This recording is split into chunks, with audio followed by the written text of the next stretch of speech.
All right, let's get things going in this Kirk Cousins Atlanta Falcons rebuild. Right? In what may be one of the craziest draft picks in recent history, the Falcons took Michael Penix at number 8. Now, don't get me wrong, I actually do like Michael Penix. I think he can develop into a quality starter in this league. However, in my mind, I was thinking, if you can get him round 2, I think the value is pretty much there. At number 8 is just a tad crazy. Now, was it a reach? You could say so, but the buzz around Michael Penix was kind of all over the place. Some teams were trading in the top 10, they would say. Maybe he would fall out of the first round. Nobody really knew, but the most odd part about it is Kirk Cousins, who they of course just signed to a fat 4-year, $180 million deal. I didn't know that. You're telling me now for the first time. Here's the thing though, he is 35 years old, coming off a torn Achilles as well, so I say he starts for the next year or two, and then after that, Michael Penix probably has the keys. And I think I will start Kirk Cousins for this season, but next year, Michael Penix will be the QB1. And fun fact, that is the 3rd season in a row the Falcons have chosen at number 8 overall. It was Drake London, Bijan last year, and of course now Penix. The real question is though, did they cook?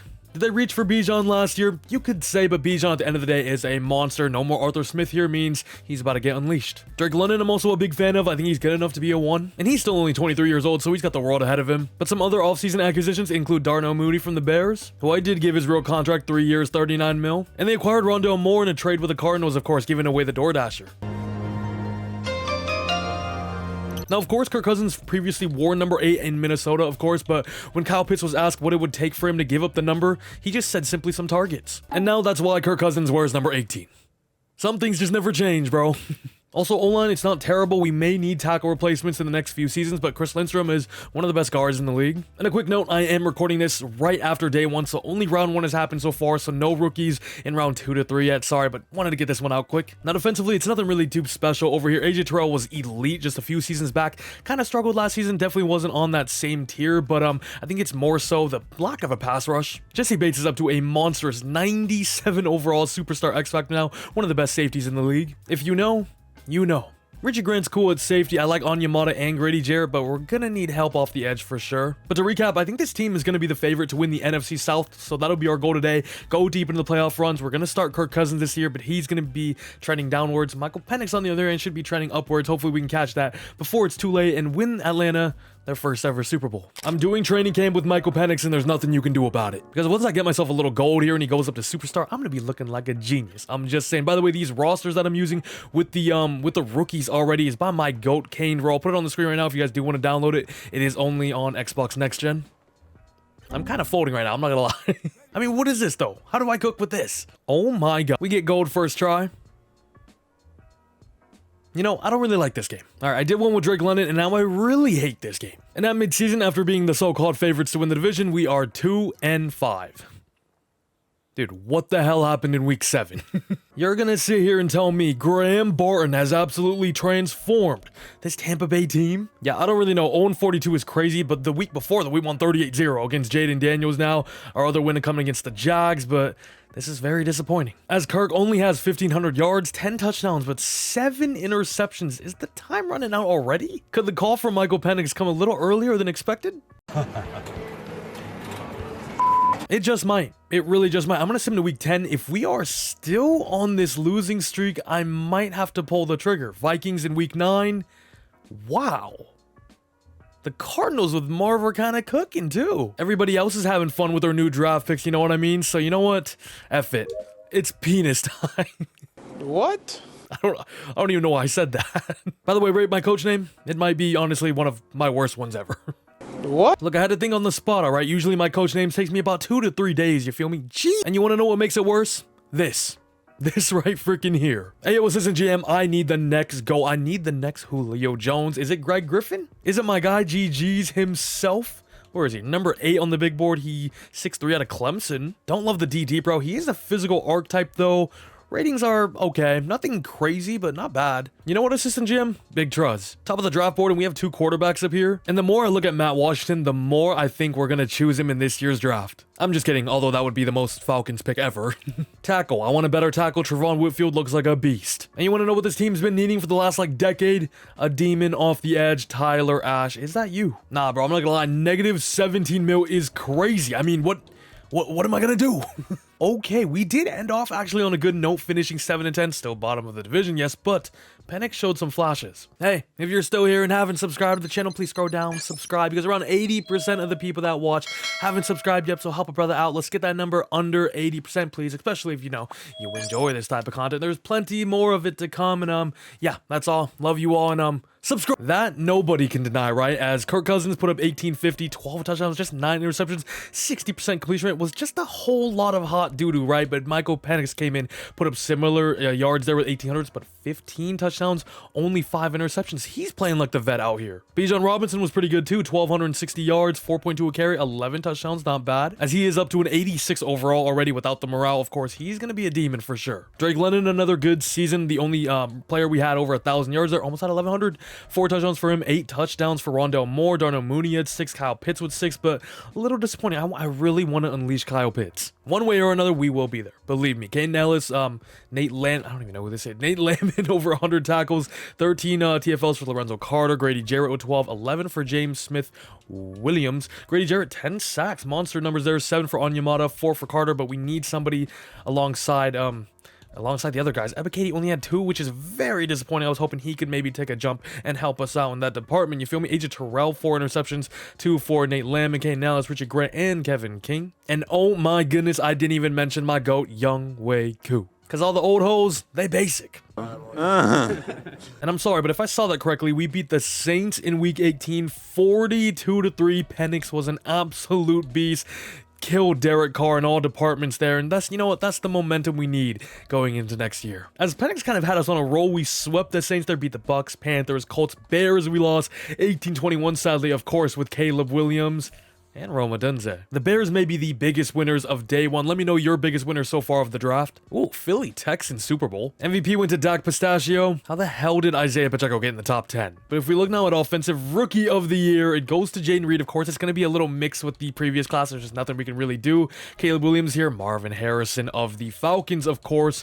No, Mike. Oh, no, he actually did make the top 10. And when you consider he only started about the last 6-7 games, that is very impressive. Ooh, and Jared Verse won Defensive Rookie of the Year, the new Los Angeles Ram. Of course, nobody else new in here, though. Michael Penix even finished number 8 in best quarterback in the NFC. Hey, Atlanta, times are looking up. Don't you even worry. Michael Penix is ready to take that next step up. Offensively, I don't think we got any dev traits. As you can see, Kirk is already regressing at a high rate, and it's only going to keep going down more and more.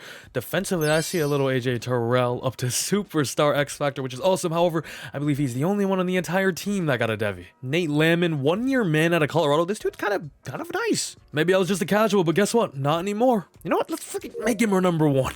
As the Eagles, who of course now have Quinyon Mitchell, who of course fell to them at number 22, win themselves the Super Bowl 28-10, beating out the brothers. And oh my god, this is ridiculous. And we could cut Kirk Cousins right now and save 44 freaking mil, but I don't think that's how it works in real life. Obviously, I can't get like the exact numbers onto this game, so I'll probably wait another year and then we'll cut ties with Kirko. Wait, we do have some contracts. A 5th year for Kyle Pitts. Nate Landman is here. Was he undrafted? He was. He so was, and I'm gonna have to let him go. Bro, we are in between a rock and freaking Lizzo. I mean, seriously, what the hell do? I gotta accept Kyle Pitts' 5th year, but I mean, I can't do anything else. You know, we saved 5 mil from cutting Heineke. You don't gotta ask me twice. And I mean, well, I guess I'll see you at the draft. As for the draft, Whitfield is projected to go top 3. He's around 1 to 2 talent. Probably not worth the trade up though. Tyler Ash is projected to go to number 6, as we are all the way down here at number 10, because the second half was not bad. Which is kind of like a double-edged sword, right? Because in one part, Michael Penix was good, showed some flashes, but the other side of it, of course, I wanted a higher draft pick. Wow, and surprisingly, the Seahawks from the number 1 pick, JJ McCarthy, looks like he didn't do much. Neither did Bo Nix.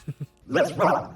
I did work out a few more people, including this guy. Also did a linebacker, Harvey Bryan. He looks awesome out of UW. Good looking DB class as well. Orlando Cooks and Sean Tucker. I'm intrigued. We're here at pick number 10 now. Bart Goldsberry, what a name, out of LSU, the receiver, a pretty good receiving school.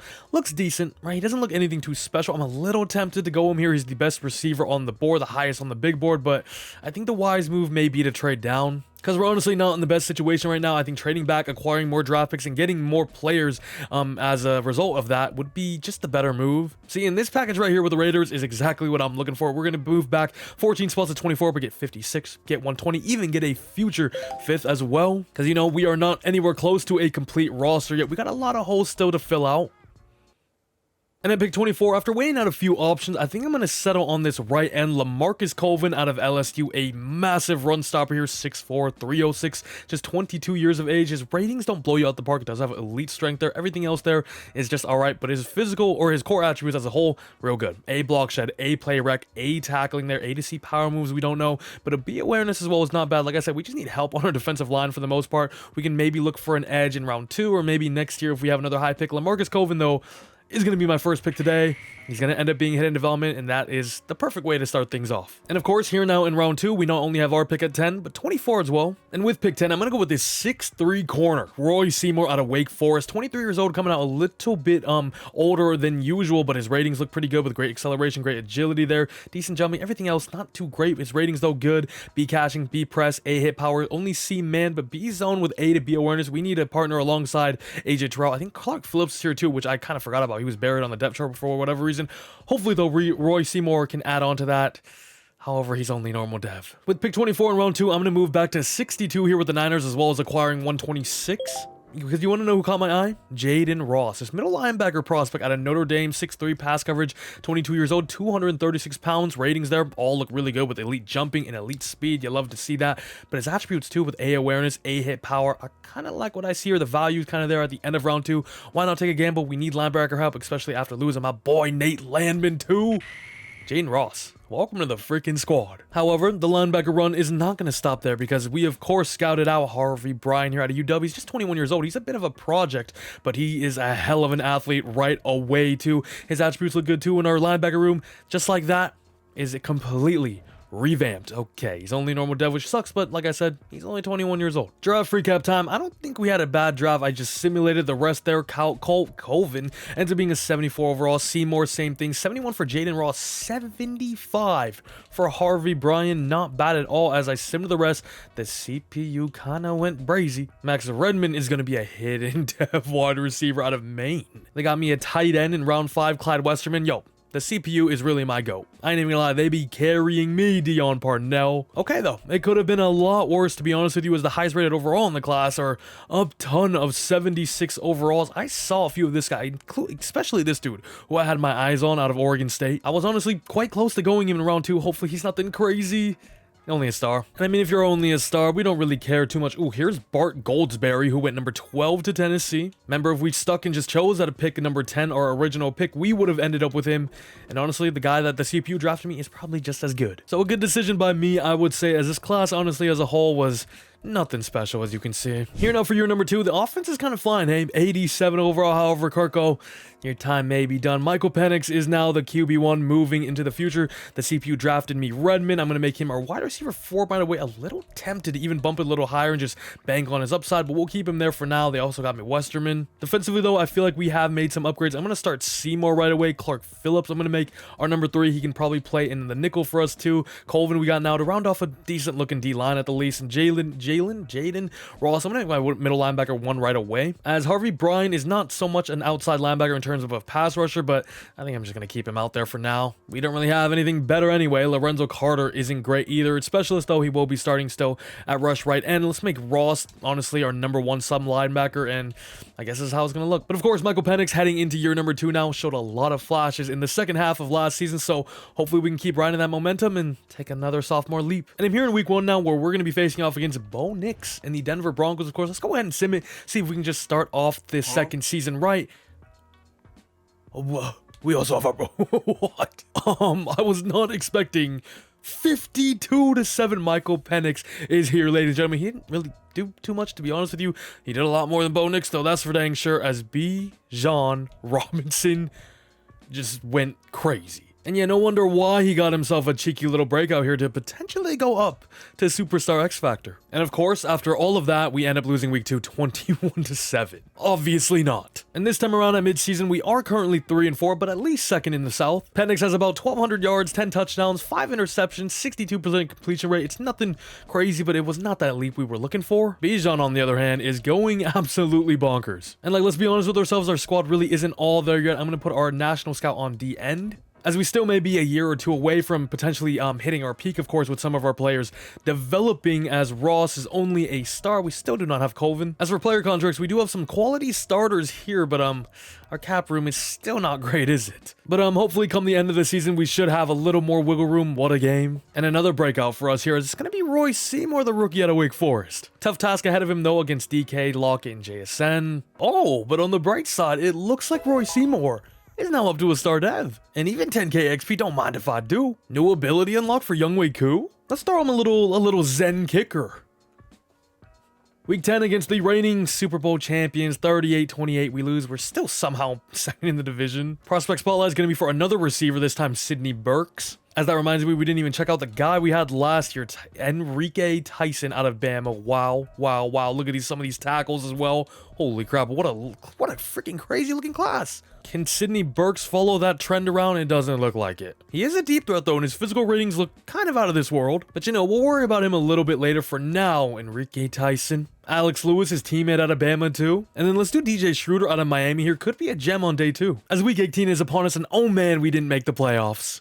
But also, wow, our offensive pass yards per game was dead last in the league, as well as our defensive rush yards per game. Not really what you want to see. Is a 26th ranked offense, not good. 21st ranked defense, also not good. Michael Penix was okay in terms of touchdown to interception ratio, right? 23-7 there. Low completion rate, but 3,000 yards? I mean, I expect a little more than that. But with Bijan out the backfield, the sky is the limit. 12 touchdowns, 5.5 a carry, almost 1,700 yards. Shout out Alligator Dude with 6 touchdowns too. As Drake London put up 914 yards on 76 catches, 10 touchdowns, which is nice. Rondell Moore didn't do much. Kyle Pitts didn't do much. Darnell Mooney was very disappointing. I think we got to revamp the entire receiving room, to be honest with you, besides Drake London and Kyle Pitts. Caden Ellis, Jaden Ross, the rookie, as well as Roy Seymour, all with 100+ tackles. There are 20 TFLs for Grady Jarrett, 14 for Ebikide, 12 for Oyamata, 10 for Carter. There's some long names here. The pressure is horrendous, though. Leading sack getter is Grady Jarrett. 4.5 sacks. 3.5 for Ebikade, Onyemata, Lorenzo Carter. It is really not what you want to see at all in terms of pressuring the opposing quarterback, is it? Shout out to Ross there with 2 picks. We only had 4 picks as a team. But I mean, guess what? You could attribute that at the same time to the lack of a pass rush. They had all day to freaking throw. As the Ballon d'Or winner goes to this dude. Va Cristiano, se engancha y le pega, va Cristiano al arco.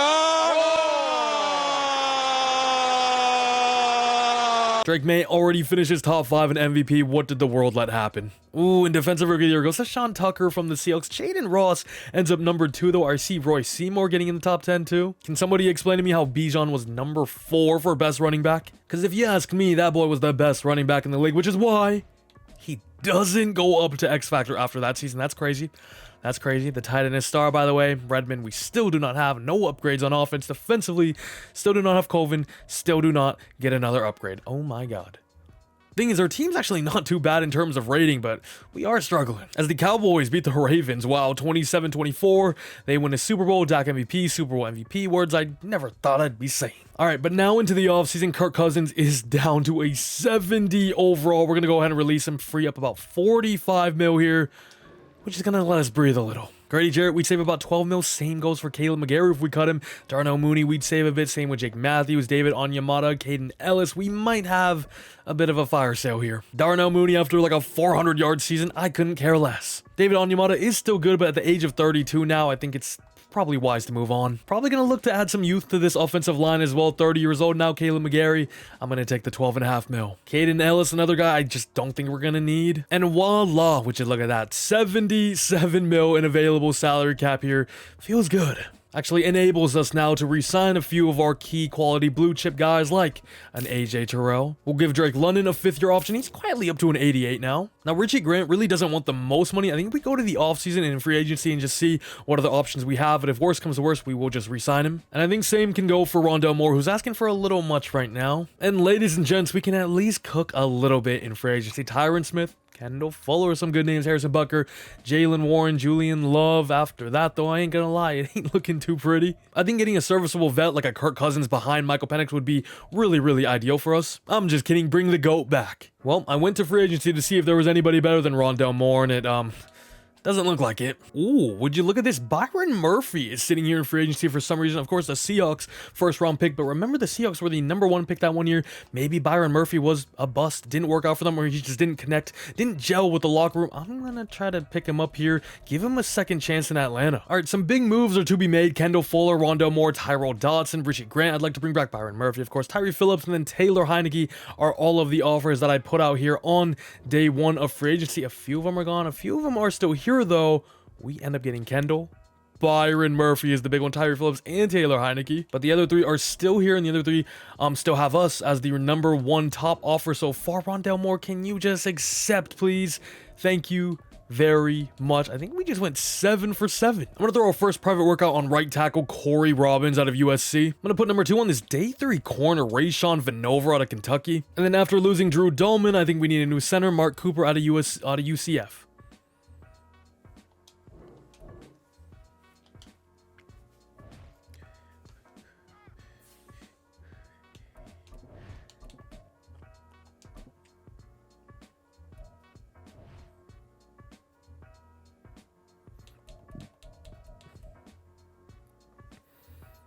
As we will be sitting pretty at pick #7. As you can see, Enrique Tyson only had C catching. I don't know if I'm going to trade up to #2 to get him, you know what I mean? We'll probably just have to let him ride into the sunset, but we made some improvements in the DB room as a whole anyway this offseason. As it looks like Corey Robbins ends up being a round 1 to 2 true talent. And you know what? I think we take him here at pick #7 after releasing Caleb McGarry. Of course, we have a massive hole at the right tackle position. Corey Robbins could be that guy here with A, awareness, impact block, lead block, pass block, finesse, run block, finesse. He looks pretty good. He's only 21 years old as well, out of USC. Hopefully the next Tyron Smith. Hidden development is awesome as well. Praying for that superstar plus. Okay, I'm sitting here in round 2 now, pick #7. Julius Gill out of Buffalo. Did not expect him to be here. He's 21. He's 6 foot. He has A catching, A man, B zone with C press as well. Ratings with elite speed, great acceleration. I know I just said our C to F awareness. I don't love that. It's kind of thrown me off a little bit. Okay, let me weigh out some other options then. As we definitely have to go with this center. He's around 3 to 4 projected though, so we probably could get him later. And there's really nothing special on the defensive line because of course there freaking isn't. There never really is except for like the top guys. So let's go Julius Gill here out of Buffalo. He just simply looks like the best player available. He's still just 21 as well. So a lot of room to develop, a lot of growth to be made.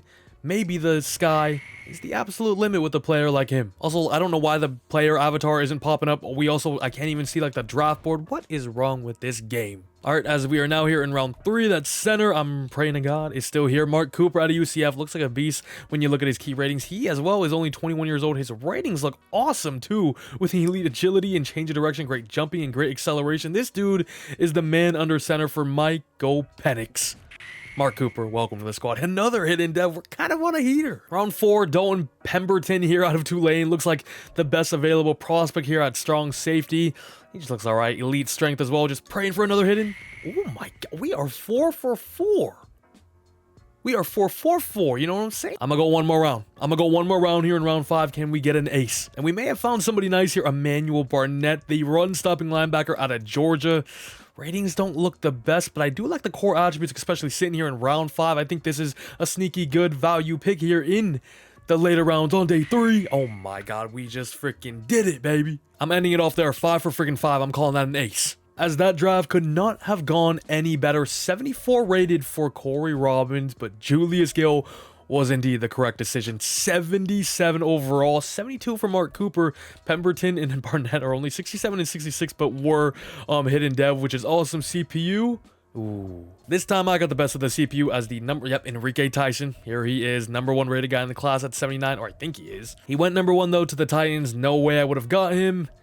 He's only a star. I'm taking our guy personally. Highest rated player was Addison Black, who goes 13 wide receiver to the Steelers. Out of Mizzou as well, wearing the same colors, yellow and black. Ooh, another only star. These draft classes really haven't been anything too special as Julius Gill ends up being a top 5 true talent there, which is awesome to see. I saw Daniel Hood a little later on, but this class was better. Still nothing crazy though by the looks of it. And okay, as a whole, I think that offseason we just had could be franchise changing. We got a new right tackle, a new center, got younger overall on this offense, and it looks much better. Of course, we did lose Darnell Mooney, but remember my boy Redmond that the CPU got me last year. Now defense, and yes, it still really isn't too great over here. We add in Byron Murphy now, which is cool. Phomv actually ends up only being a star.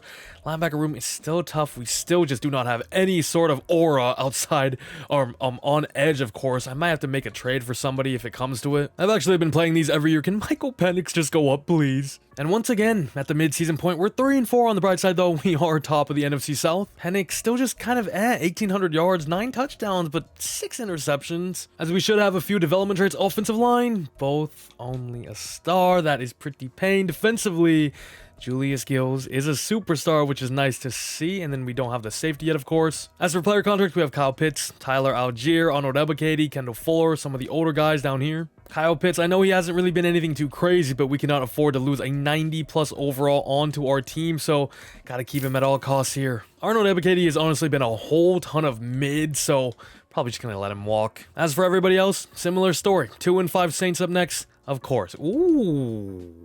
Despite the loss, ladies and gents, we have a Michael Penix superstar X-Factor break, or no, superstar breakout. He needs 350 scrimmage yards or 4 total touchdowns with no interceptions, 1 or fewer. And I don't know about you, but I'd take the sacrifice for Michael Penix to go up to lose that game. We win 35-21. Michael Penix, did you do the impossible? Coach, another huge day for Michael Penix.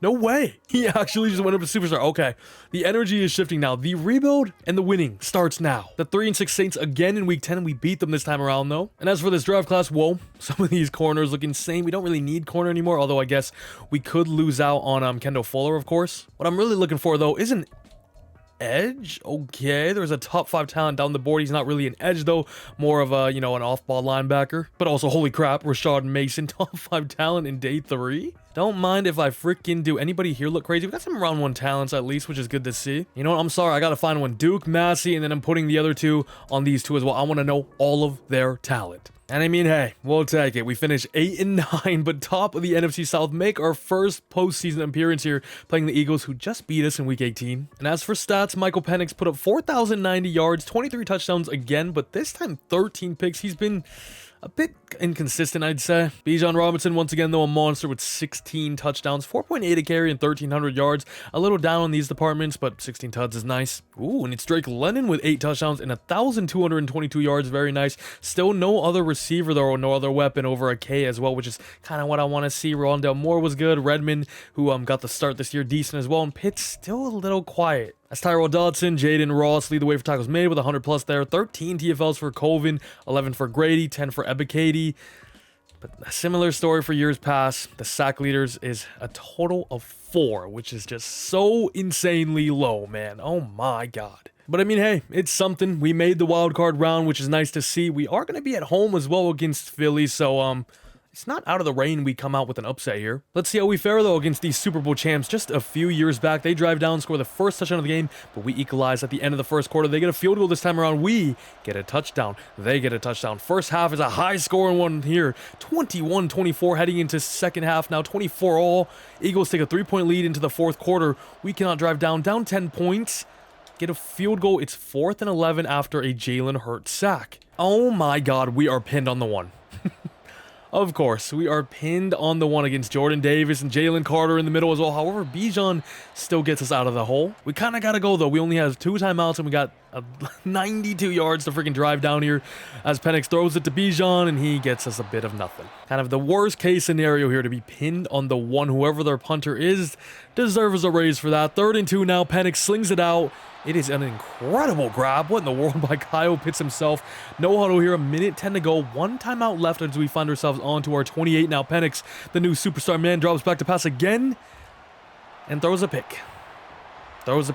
There goes our first ever playoff win hopes. And I mean, just a tough matchup in the first round. However, Penix had a pretty decent day. 25 for 39, 3 touchdowns, and that 1 bad interception. However, Kyle Pitts was awesome with 97 yards, 9 receptions, 2 touchdowns. Redmond as well. Awesome, 112 yards for him. And hey, I mean, we got our contract extended, so I guess I'll take it. And Super Bowl 60 is going to be Giants-Chiefs. Looks like Malik Neighbors has transformed the G-Man. As MVP, we'll be going to Brittany's husband, and can I get a who? Okay, though. I think overall that was a pretty successful season. We also got to see Michael Penix go up to superstar development, which is awesome. I don't know how Bijan hasn't gotten a Devy for himself yet up to superstar X Factor. He has been incredible for us, but at the same time, the Devies have been tough to come around because we haven't been too great, have we? As the G-Man end up winning it all, 24-20 against Mahomes and the Chiefs. Devin Singletary, Super Bowl MVP. Was not expecting that at all. Whoa, we just got a ton of money.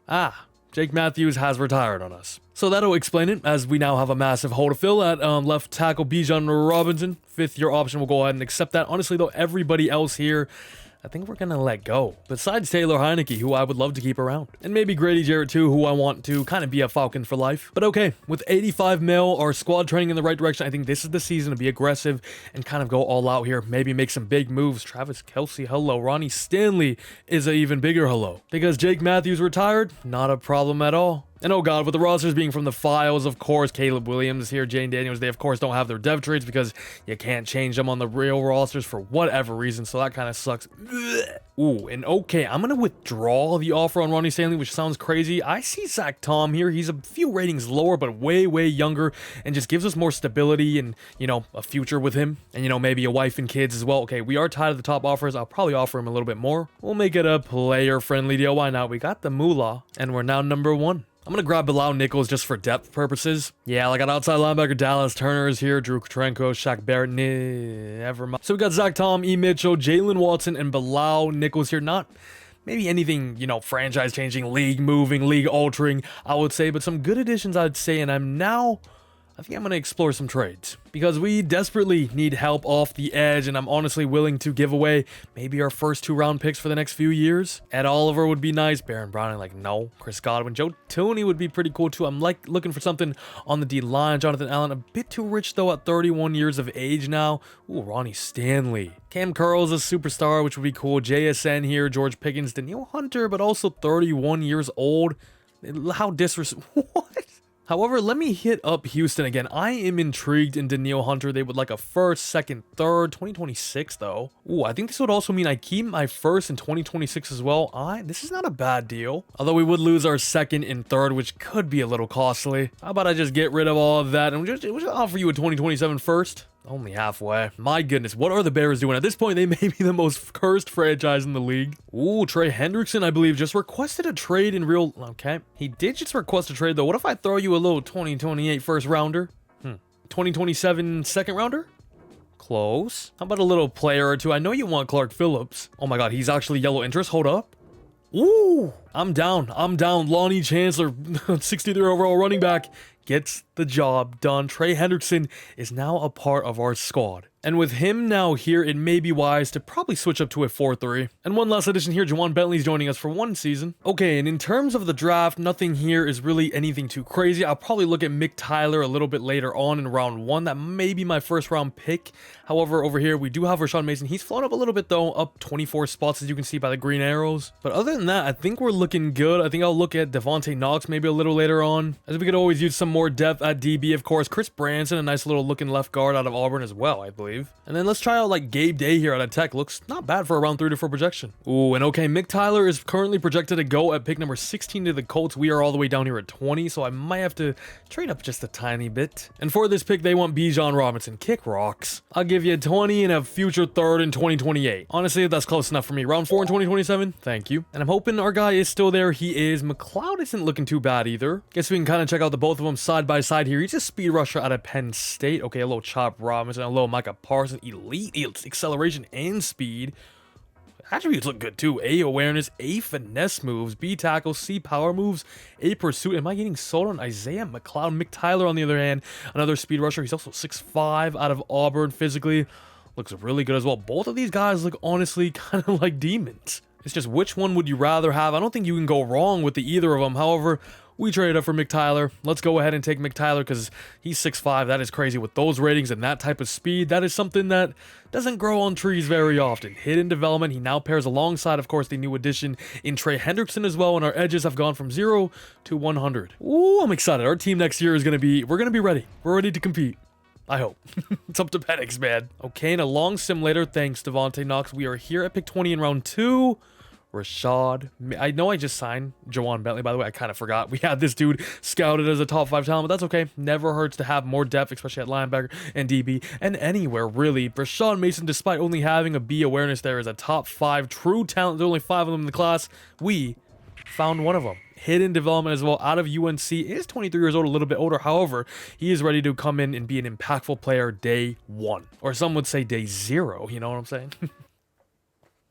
However, didn't we have a left guard that looked kind of nasty? Okay, they're all gone. I'm going to go with this corner, Darren Sellers, though, out of Buffalo. He was teammates with, of course, Julius Gill, who we drafted last year out of Buffalo as the cornerback prospect, the superstar development. So he's been telling me all about Darren. He said he's normal dev. Damn it, Darren. Our next pick is at 420, CPU. Do me good. Draft recap and tell me how we did. 76 overall for Mick Tyler, 76 for Rashawn Mason. So Mick Tyler, he was a round 1 talent, but Rashawn Mason was a top 5 talent, interestingly enough, as they are the same rating. Sellers a 70. Rest of the draft, not too crazy. As his draft had some quality prospects, Bobby Brown, Keon Wright, we saw the corners. They looked really good. Carlos Reed in round 2, 77. He went the pick right after us. Where we went, Rashawn Mason, who was also a top 5 talent, though. Carlos Reed, only a star. Dude, what? We've seen so many great looking prospects only end up being a star, which is quite weird. Where is the other linebacker that I was looking at? What was his name? Isaiah McLeod goes at pick number 20, also hidden dev. Of course, our guy is as well. However, Isaiah McLeod is a star as well. And with 30 staff points left available, we can go ahead and reveal somebody. Mick Tyler, Rashawn Mason, those are the only 2 we got. I think we got to put it on the new edge 1 or new edge 2. All right, let's go ahead and check him out. Of course, we have him alongside Trey Hendrickson now, which is pretty awesome to see. Mick Taylor, you are... Where is he? Oh, he's up here. It doesn't matter. I'm going to go ahead, though, and throw him at left end. Number 31 is crazy for an edge. 95 is much better. As I've also moved Phomv to defensive tackle number 2 now. McTyler's on the D-line. I'm going to start Rashawn Mason just because of the upside. We don't know his hidden dev tree. This defense looks like the best it's ever looked, if I say so myself. As his team overall is up to an 87 offense and defense. Penix is up to an 83 now. Bijan is maybe the best running back in the league, I'd say. The wide receivers could still be better. We have a 91 Drake London. Kyle Pitts hasn't been too involved, but I'm hoping that changes this year. As our entire roster in total is much improved from the last few seasons. Whoa. Oh, we are okay. We are 6-1 now. I believe in year 4. Well, okay, then don't mind if I do. We started off this season on a 5-game winning streak. Our only loss here coming to the Lions in week 6, but it was still a 1-possession game, although it seems like all of them are quite close. So maybe a tad scary, nothing too convincing, you know what I mean? However, Michael Penix seems like he is taking the leap up to maybe that elite tier, it looks like. And that's what we've been needing. That's what we've been looking for from Michael Penix himself. 85 mil here with Jesse Bates, Drake London, Matthew Bergeron, Bilal Nichols. Only really those top guys, though. As Jesse Bates is to that point where whatever he asks, I will gladly confirm. Confirm? I will gladly offer, I guess. I don't know. Drake London, a little scary, though. Not close to home. Historic champions, which I will stand by to this day. The dumbest tag of all freaking time. How about I just throw you some money? Yeah, you ain't gonna say no to that, hey? That's what I freaking thought. Everybody else we're gonna wait on. As ladies and gents, this may be the freaking year. Another 1-possession game, though. It's a little scary, but interdivision games are always a little scrappy, right? And we lose to the Panthers. Ooh, number 1 guy in the class, Percy Carmen out of Texas. Playmaker archetype, 6 foot, 210. Holy crap, ratings blow you through the roof. Number 1 rated guy in the class. What are the odds if we go all out here to get him? I'm tempted. Why not? Let's throw one on him. Ooh, and with a few players on our D-line a little older, I'm going to throw one on both Cornell Wakefield and Tracy Johnson here. As I believe we ended off 7-2. We end the year off 10-7. The Panthers got on an absolute heater, though. Finished number 1 and go 12-5, despite having a way worse squad. On paper, that is, of course, top 10 in offensive yards this year. This is what I'm talking about. Defense, how'd we do? Wow. Penix really elevated his game, though. 4,269 yards, 37 touchdowns this time around, and just under our 10 interceptions there with 966 completion rate. Not a bad year. Bijan numbers a little lower than I was expecting. Only 11 touchdowns, 4.8 carry is great, but I guess we need to just give him the ball more. But at the same time, Penix was kind of dealing. So I don't really know. You can't get too greedy, right? But Kyle Pitts and Max Redmond, out of all people, lead the way for tackles made. Yeah, with yards with over 1,000 each. There, 20 touchdowns combined. Rondell Moore with 7 touchdowns. Drake London, weirdly, the on man out. Doesn't really make sense. 114 tackles for Dodson. Ross over 100 as well. Grady was a monster with 21. TFL's 15 there for Trey Hendrickson. 11 for the Rook himself. The sack numbers still don't look great, though. It's only 6 for Trey Hendrickson. Colvin with 6 is nice in the interior. Mick Tyler, though, only 2.5 as a starter at rush. The end is quite poor. However, the interceptions were good now with 4 for AJ Terrell, 3 for Seymour, 2 for Bates. However, Can we see our first playoff win against a divisional rival? We got to travel over there, but they're only an 83 overall. I think we would be favorites here. Like, at this day and age, our squad is pretty deep. We got talent just about at every single position. As we start off with a 3-0 lead, Panthers drive down, get a touchdown, the first one of the game. It is 10-7 now, middle of the second quarter. We take a 10-point double-digit lead. However, the Panthers respond, but so do we. Second half on its way. We take a... Whoa, we just went on a roller. 17-point lead, 10-point lead now. Fourth quarter on its way. I think we're looking good here, and we're pretty comfortable. 38-21, a very convincing performance by Michael Penix and this entire Falcons team. As our first postseason win comes against a divisional rival as well, which makes it even better. 23 for 25, 4 tutties, 0 interceptions. Michael Penix, ladies and gentlemen, is on a mission. And you know what's funny? It's kind of similar to his college story, right? His first 4 seasons, he wasn't really a well-known name yet, but after that, these last 2 seasons, he has elevated his game to not only become one of the best QBs in the country, but a top freaking 8 pick in the NFL draft. Was it a little crazy? Maybe, but you can't argue with the numbers and the stats and the film. He was a great prospect. We have the 14-3 Green Bay Packers up next. Going to be a tough game, heading to Lambeau as well. They're an 87 overall squad. Jaden Reed's up to an X factor. However, we're riding with our momentum. Like I was saying, though, it is kind of funny. Now, we're 4 years in, and Michael Penix has started to find his stride. He's just a bit of a slow learner, I guess we could say. 7-0 here, end of the first quarter. We get the ball back, drive down again, score another touchdown, tie ball game, though. However, their defense cannot stop Michael Penix and our offense as a whole. They get a safety, end up taking the lead because of that. 19, 22, 17 now. Fourth quarter is on its way. Don't even have time to breathe. There's so much going on. Under 5 minutes to go. We are down 5 points, a touchdown, and we take a nice little lead. Michael Penix slings it to the freaking camera, dude. 2nd and 10 now. We are on Green Bay's 26 here. Do still have timeouts. Plenty of time left. Penix slings it. Fine. Penix. Wide open Drake London for a guaranteed touchdown, and you put it off target.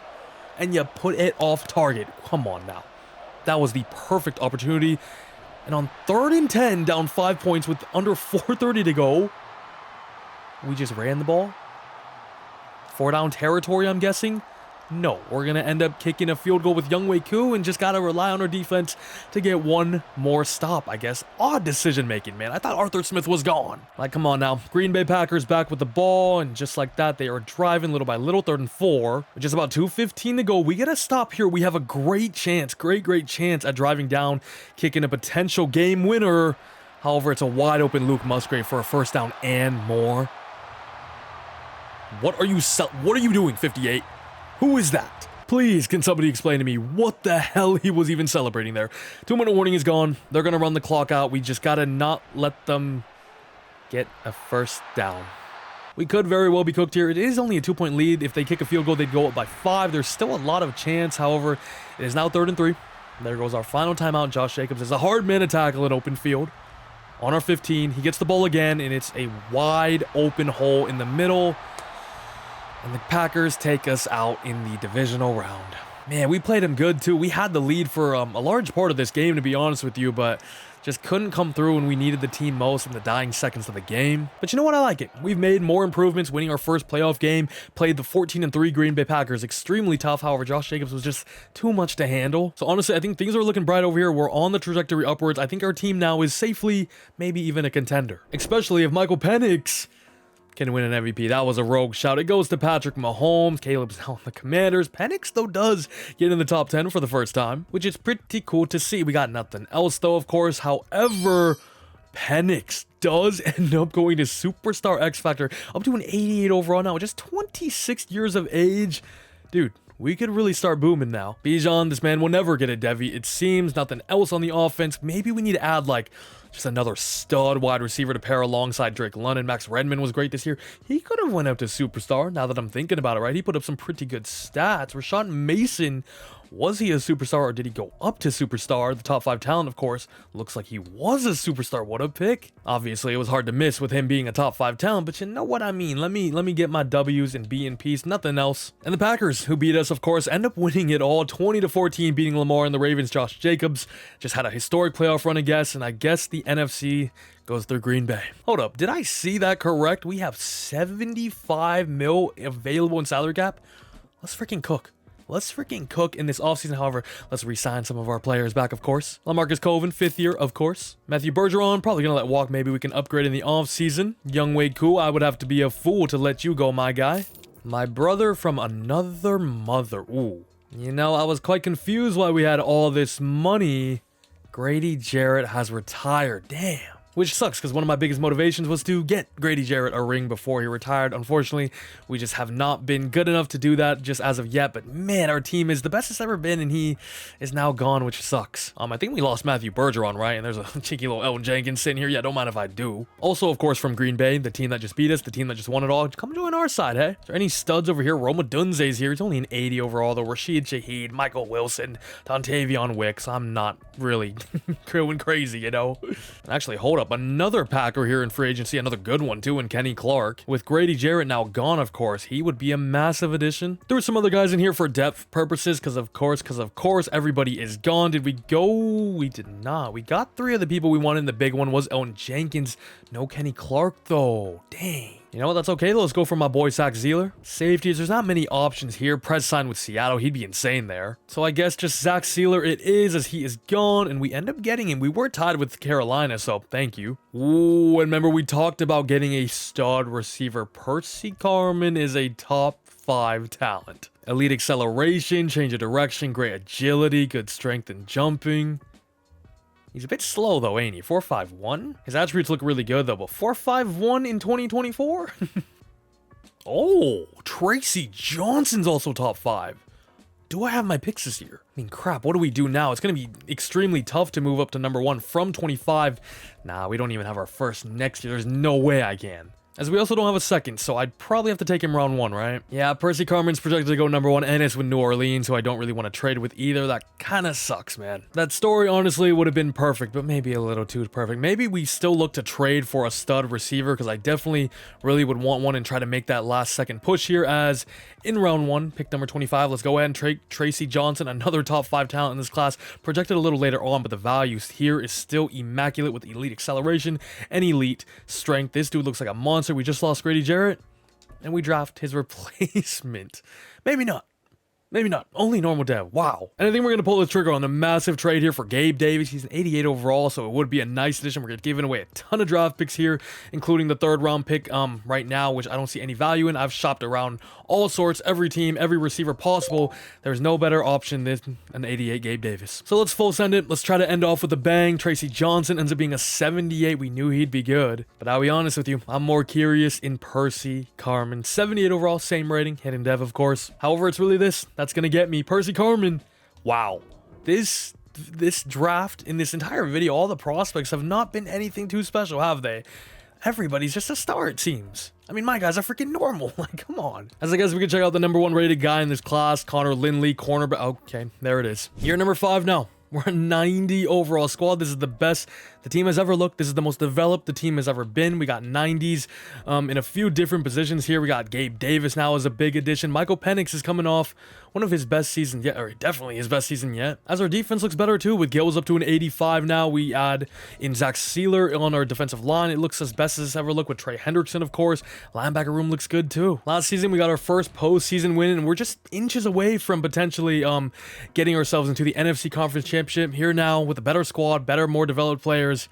Can we make it back, but more, maybe all the way? And boys and girls, we may just be the favorites, ending off with the number 1 seed, 14-3. Our only loss is coming against the Giants. These Giants just have a super team, don't they? The Cowboys 24-28, and then the Bills 24-34. But other than that, look at the points we were putting on at the end of the season. Oh, we averaged like 42. We have arrived. We have arrived now. It took a little long. It took a little long, right? But Michael Penix has now bursted onto the scene. Defense, even top 6. Everything's clicking at the right moment. Michael Penix, 4,400 yards, 36 touchdowns, 5 interceptions, above a 70% completion rate. Another spectacular year.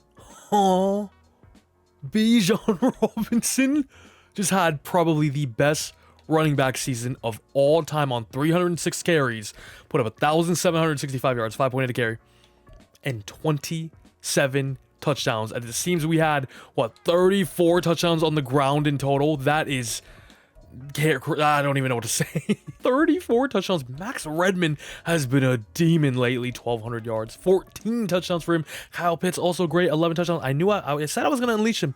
And here we are. 1140 yards for him. Drake London, decent little year. 960 yards. 4 touchdowns. Gabe Davis, the man we traded the house for, gave us kind of little back in return. But I guess, hey, we're 14-3. We're winning games. He played a part in that. So how can I complain? Jaden Ross, 118 tackles for him. 19 TFLs for McTyler. 18 for Trey. 12 for Colvin. And 11 for Jaden Ross there, as we had 2 people over 10 sacks. Hallelujah.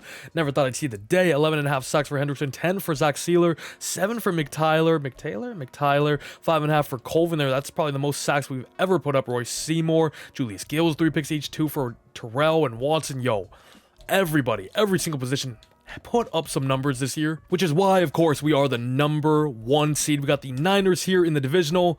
Should I hop in? They're 10-7. We are at home. It's the Niners, though. I'm going to go ahead and save it. Big balls here. Let's go all out. Please, can we beat the Niners? Get our first ticket to the conference championship? We do, and it's a rematch of last year's opponent that took us out, the 12-5 Packers. This one, we got to hop in, and we got to get our revenge. Of course, no, they don't have Owen Jenkins anymore. That's a big thing. And if I'm not mistaken, they lost Kenny Clark as well. They lost some big players in the offseason, so hopefully we can take advantage of that and come away with a victory this season around. However, we're down 1 point here. Still haven't scored a touchdown, which is sad. 3 field goals. Younghoe Koo is doing a whole lot of everything right now, carrying our squad. First touchdown in there. Did we miss the extra point? Okay. 36-17. We're in the Super. Are we in the Super Bowl? We're in the Super Bowl.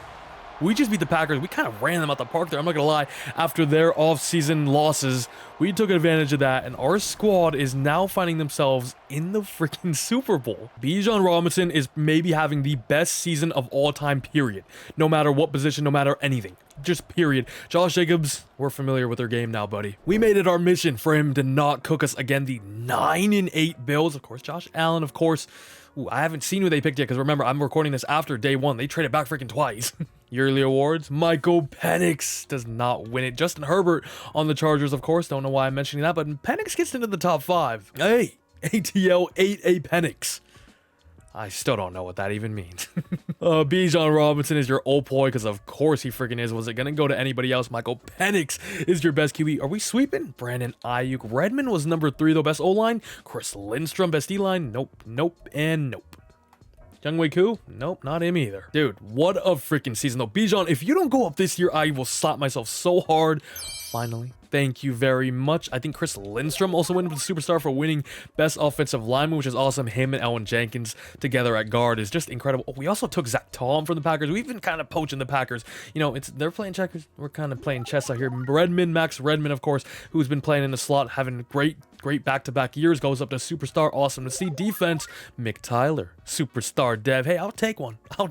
As here we are against Buffalo 5 years down the road. Don't know what they did with their pick. Could it be A.D. Mitchell? Could it be another receiver, Troy Franklin? Maybe they trade for Debo or Ayuk. I have no idea, but for now, they have Rousseau, Cook, Bryce Burks. They drafted superstar X-Factor free safety. It looks like Kincaid has developed into a 90 overall now. Shakir's a superstar development too. They still got a lot of their guys, of course, in real life. They've had some good draft picks with Shaq Lamb, Stephen Baggs.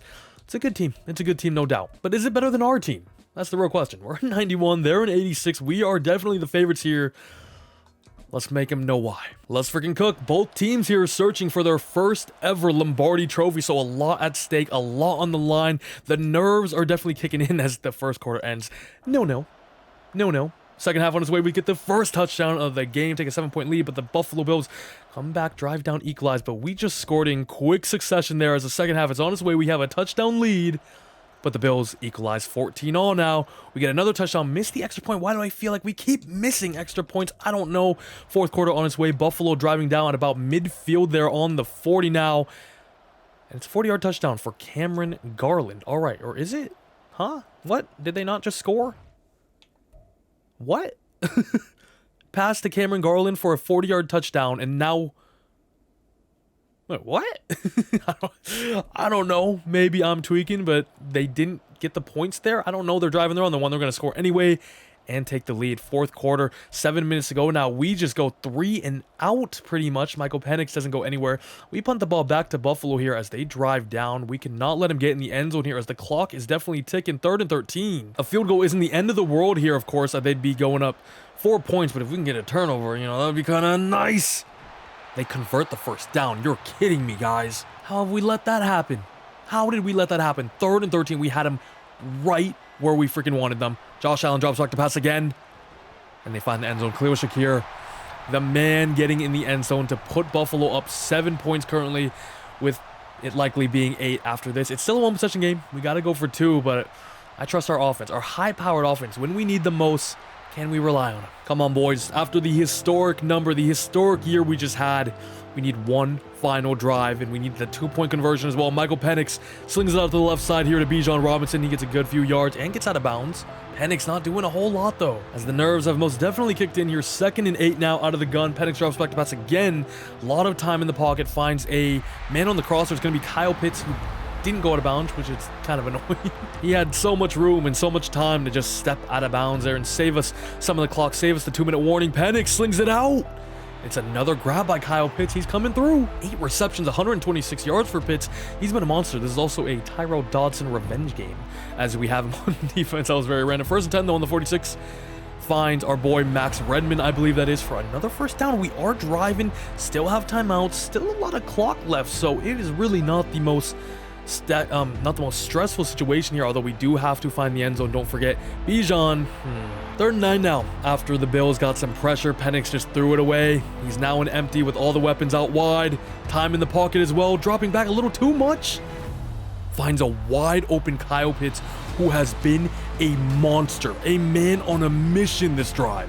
I told you I would unleash the unicorn, and oh man, has it been worth it. 1st and goal on the 50. Our first timeout has been used. We have to find the end zone.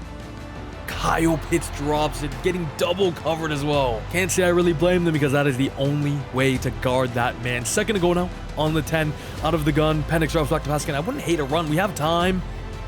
Penix just throws it out of bounds.